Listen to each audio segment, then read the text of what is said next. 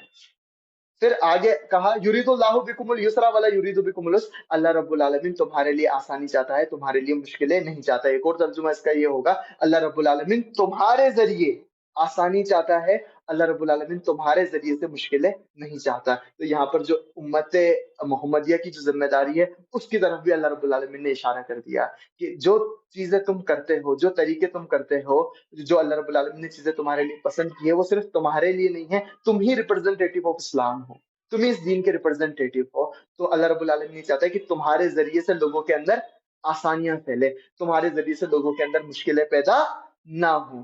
تو ہم قرآن کو اس طرح سے ماننے والے بنے، ہماری زندگی اس طرح سے ہو کہ لوگ ہمیں دیکھ کر لوگوں کے لیے ہم آسانی کا ذریعہ بنے، لوگوں کے لیے خوف اور کراہت کا ذریعہ ہم بالکل نہ بنے۔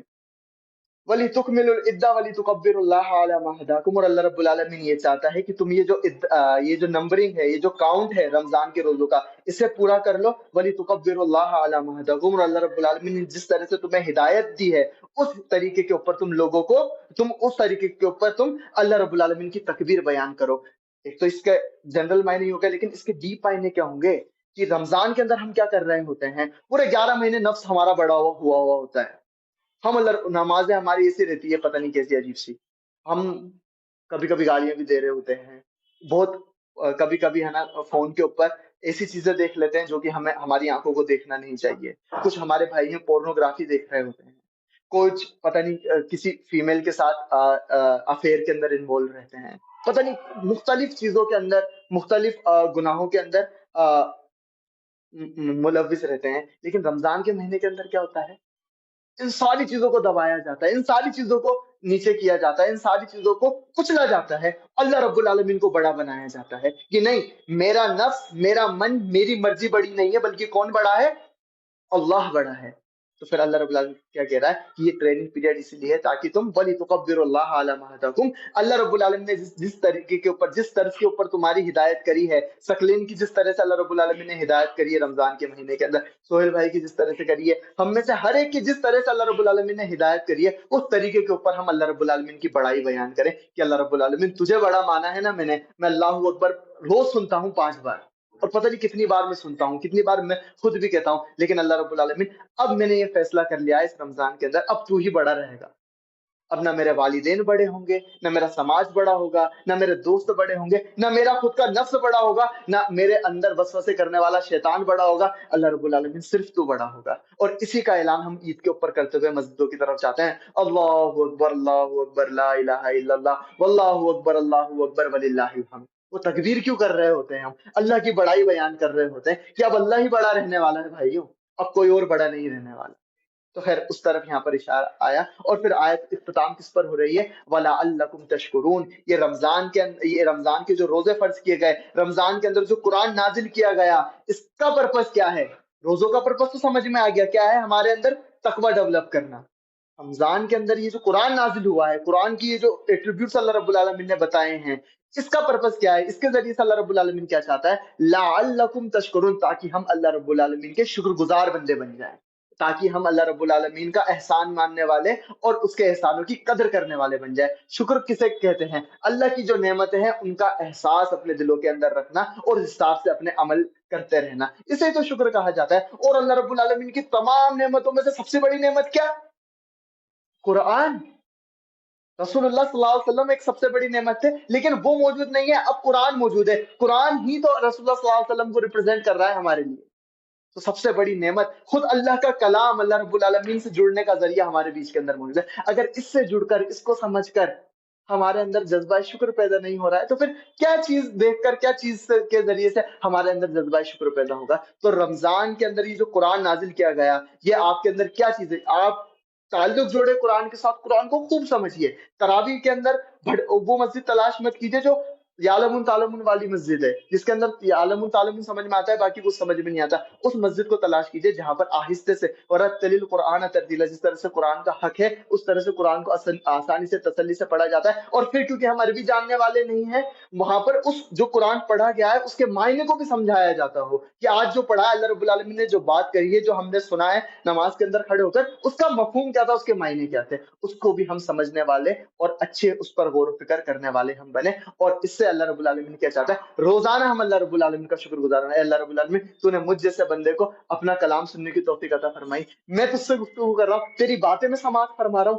اللہ رب العالمین تو نے جب اتنی توفیق دی ہے تو مجھے اپنے آپ کو بدلنے کی بھی توفیق عطا. جب بندہ اپنے رب سے جڑتا ہے تو اس کے اندر کیا ہوتا ہے؟ وہ اللہ رب العالمین کو پکارنا شروع کرتا ہے کہ اللہ رب العالمین تو میرا اتنے قریب تھا، میں نے تجھ سے دوری بنا رکھی تھی، میں نے تو ہمیشہ میرے پاس ہی تھا، میں نے کبھی تجھے پکارا ہی نہیں. تو وہ درد سے کراہتے ہوئے اللہ رب، اور ایک کہنے کے نام سے عجیب کیفیت کے اندر اللہ رب العالمین کو پکارتا ہے، اے مالک مجھے معاف کر دے، میری ہدایت کر دے.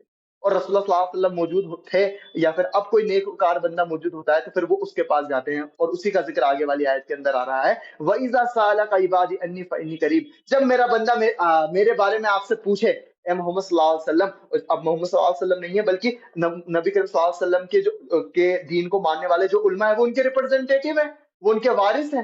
ٹھیک ہے، اس دین کے وارث وہ ہیں جو قرآن کو سمجھتے ہیں، سمجھاتے ہیں. لوگ ان کے پاس آتے ہیں کہ اللہ کے بارے میں بتائیے نا، اللہ کہاں ہے، کیا وہ مجھے معاف کر دے گا؟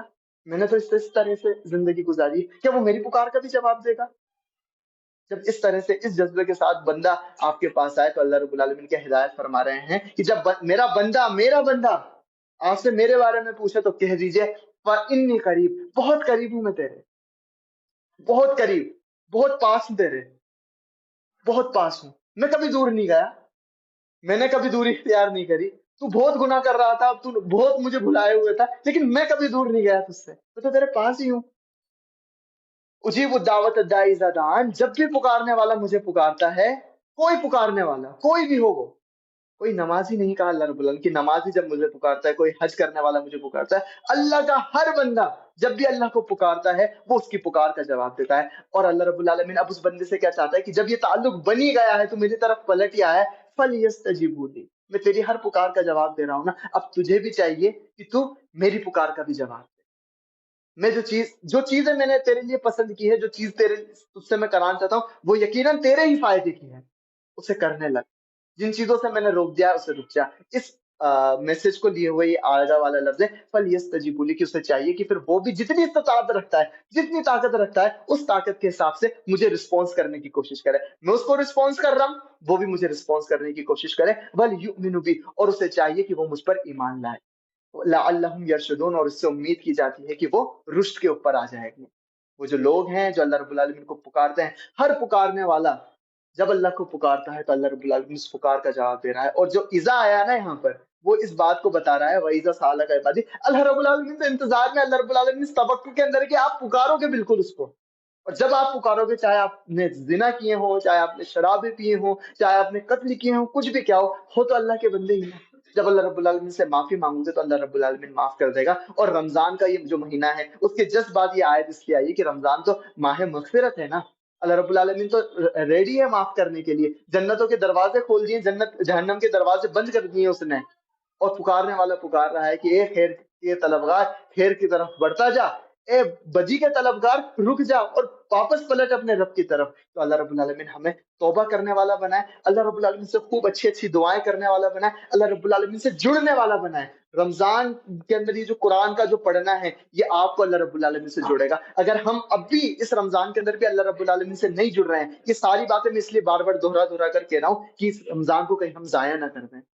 یہ روزے ہمارے اندر تقوی ڈیولپ کریں. یہ رمضان کے اندر جو قرآن کا سننا سنانا ہے، پڑھنا پڑھانا ہے، یہ ہمیں اللہ رب العالمین کا شکر گزار بندہ بنائے. یہ اللہ رب العالمین کو کسے ہمیں دعا کرنے والا بندہ بنائے. اور اللہ رب العالمین کہہ رہا ہے کہ اگر آپ بھی اللہ رب العالمین کو رسپانس کرو گے. اللہ رب العالمین کو رسپانس کیسے کیا جائے گا؟ جب پتا ہوگا کہ اللہ رب العالمین ہم سے کیا چاہتا ہے. تو اللہ رب العالمین ہم سے جو چاہتا ہے اس چیز کو جان کر ہم جب اس پر رسپانس کریں گے اور اللہ رب العالمین پر کامل ایمان رکھیں گے تو اللہ رب العالمین کہہ رہا ہے کہ ایسے لوگ صحیح راستے کے اوپر ہیں، رشد کے اوپر ہیں، صحیح راستے کے اوپر جمے ہوئے ہیں. تو اللہ رب العالمین ان روزوں کو ہمیں بہترین سے بہترین طریقے سے گزارنے والا بنائے، اور ہماری جو غلطی کوتاہیاں ہیں وہ ہمیں ہمارے لیے معاف کر دے.